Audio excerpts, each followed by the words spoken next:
There's been talks in the media that the Housing Association may face a lawsuit. Do you think that that may happen? Interesting question. Looking at it from a civil lawyer point of view, I think that they could be sued. And they could be sued because they had an unauthorized person working in the facility, carrying a gun, and basically so-called looking out for them. And so therefore, they are then responsible for the conduct that person is engaged in. So from my point of view as a lawyer, I certainly would sue the neighborhood association. And also, from a Bay Area perspective, we know that this tragic incident occurred in Florida. But from a Bay Area perspective, how can we protect our children? Well, that is a very challenging question because I don't know that there's an easy answer to it. Having been involved in many, many police cases with young men, there's racial stereotyping that takes place. And as a consequence, you have it much more so with police. You don't have it as often in the Trayvon Martin situation where you have a private person doing this. It's really the police. And that's the kind of cases that we primarily have. And in those situations, you know, the real tragedy of it is that young people are vulnerable. They're vulnerable to being stopped, being searched, being beaten up, and being false testimony placed against them. Having been involved in many, many cases, I understand that. So the common refrain that I give young people is to cooperate, keep your hands where they can be seen, don't make any unusual movements, and understand what your rights are, but not try to enforce them on the streets, because you can be dead right. And I have a number of cases where I represent well over 10 families now where young men have been shot and killed by the police. One of which was very much like Trayvon Martin. The young man who was in his 30s, he was coming from the store, just bought some chips and stuff after the Super Bowl party, and on the way home he stopped by the police. He hadn't done anything. The police stopped him, asked him some questions. He said, "I haven't done anything," and he walks away. They taser him. He pulls out the taser thing, and they shoot and kill him. And, you know, multiple shots. Trayvon Martin. But it was a matter that's up in Sacramento. It has not received the kind of attention that this case has. And so there are a lot of cases like this all throughout the country. Trayvon Martin, for whatever reason, has struck a real chord. And I think the reason being is that the person was not arrested under circumstances that seemed to not justify, that justified being arrested. We also have to deal, to be honest with you, we have a lot of black-on-black killings in the community that really are very hurtful, but no one cares about them in a large measure because people themselves don't care about it. You know, they allow these things to happen. And so if you have a lot of killings, African Americans killing each other, Hispanics killing each other, the community itself becomes desensitized to those, because you know that's just routine. You know, you look in the city of Oakland, we have all these homicides. These are primarily young men killing each other, and aside from the case we just recently had, but so it could cause people to not feel as strongly about it. This is different. It feels different. And then when you have, I think it conjures up a lot of the feelings that people have about profiling, disparate, discriminatory law enforcement, which is ironic because this wasn't law enforcement. It was how law enforcement responded to the situation. You know, a lot of what we had in the Oscar Grant case, it seemed to, Oakland is the one that took a lot of the heat, but it wasn't OPD. Mm-hmm. You know, it was BART. But there's so much built-up frustration with those relationships that people transpose their feelings and attitudes toward them. So I think that's what's happened in Trayvon Martin's case. What have we learned from this as a nation?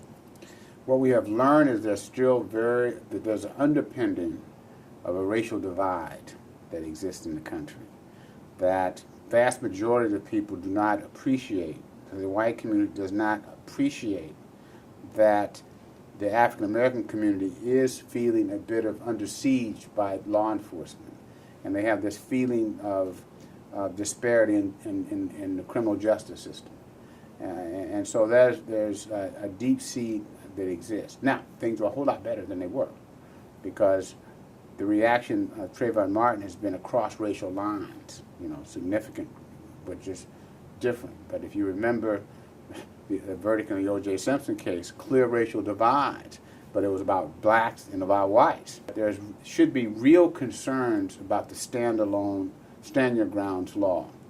That's a huge issue that this case has brought forward, because he was initially let go because there was this belief that he had this defense of stand your ground. Well, it turns out stand your grounds probably does not apply, but it does and has heightened the attention of that particular law. It does not exist in California, but it exists in a lot of other states, and it goes to the political processes of how the National Rifle Association was able to get this particular bill passed in a number of states. So the political process, again, demonstrating or reflecting in this process the underpinnings of it. President Obama issued a statement and said if he had a son, he would look like Trayvon. What do you think made this shooting so significant that it would actually spark a reaction from the President of the United States? It's a very good question. Well, I think, one, because it was a national issue that was being discussed, and I think the President felt the pressure that this was an issue that a lot of people were talking about, and he wanted to show some balance about it and let people know that he's sensitive to the issues, but that the system should play out in a way that that there should be proper investigations and let the facts develop in a proper way. As to why he spoke out on this case versus other cases, because that is a common refrain, why this case and not that case. Well, I just have to believe that it's because it was such an issue of that was galvanizing attitudes and around the country, that he thought it would be best to lend his voice to it and to basically tell everyone that it should have balance here and that a thorough investigation should occur. Okay. On April 10th, which is next week, all of the evidence, all of the information that we have heard about, that we've learned regarding the case, is to be presented to a grand jury. Is this a good thing? Is this something that is going to begin the process of justice, or is this just a review of the ideas? Are they going to pursue a trial? Arguably,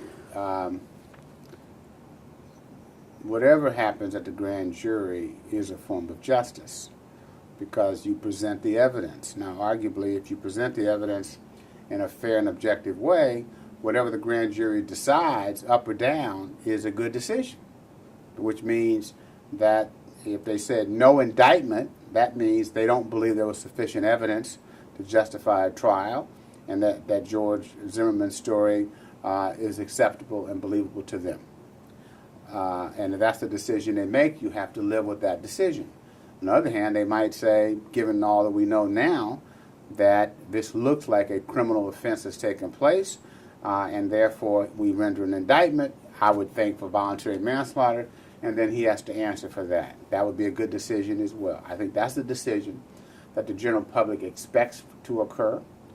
If it doesn't occur, I suspect there will be a real sense of outrage that it has not occurred, and without knowing what the evidence is that go before the grand jury, I would think as well a sense of outrage.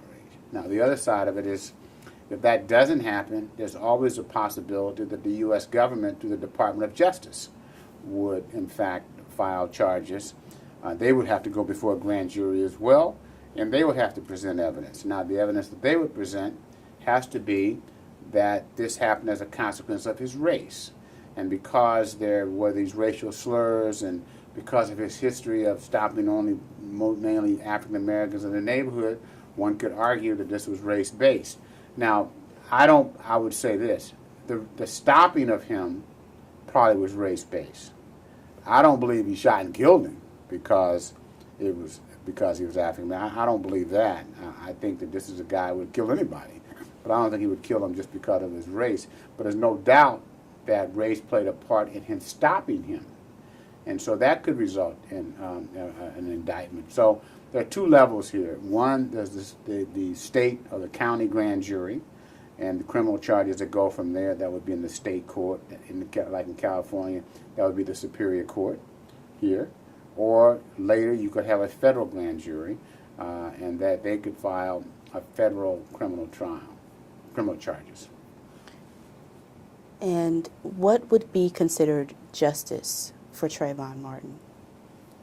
I think justice for Trayvon Martin is that the case is presented before a grand jury, and that he's prosecuted, and that the evidence comes out to demonstrate that he was wrongfully killed, if that's how it happened. On the other hand, if you can't prove it, because you can be very disappointed in a criminal trial, but from my point of view, I think it's important that he gets at least charged, and then evidence is presented as to whether or not it was wrongful or not. But at the very least, he should be charged. Any final thoughts? Anything you would like to say to the family or to any family, for that matter, that has lost a son or a daughter? Well, I've been involved in a lot of these cases with young people that have been killed and or abused, and it's always a painful thing. And I can only say that you never know when it's going to happen to your kid. The best thing you can do is try and educate them that they should always be mindful of the company they keep, absolutely.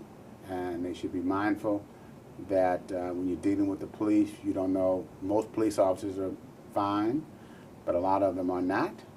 And you should try to de-escalate a situation as opposed to escalating it by insisting upon your right.